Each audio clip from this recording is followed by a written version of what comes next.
பல்லடம் கடைவீதியில் உள்ள மாகாளியம்மன் கோயில் ஹிந்து அறநிலை கட்டுப்பாட்டில் உள்ளது. பழமையான இக்கோயிலுக்கு பல ஆண்டுகளாக கும்பாபிஷேகம் நடத்தவில்லை.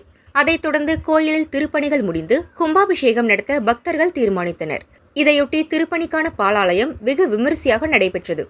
அறநிலைய உதவி கமிஷனர் ஹர்ஷினி தலைமை வகித்தார். செயல் அலுவலர் ராமசாமி, உள்ளூர் பிரமுகர்கள் உட்பட திரளானோர் பங்கேற்றனர்.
गणेश्वरा घर क्रीड़ा लंबोदर लंबा स्कंद भूमिजामिहारः ओम श्री माता महाराज श्री लक्ष्मी श्री सिरग्निवृता देवघर रुद्र विजयद्वार मासाच्या क्रोधकरो सुता मनोरूपे पदस्ना पंचधर्मा पदायः निजा ब्रह्मा ब्रह्मा गुरुविंद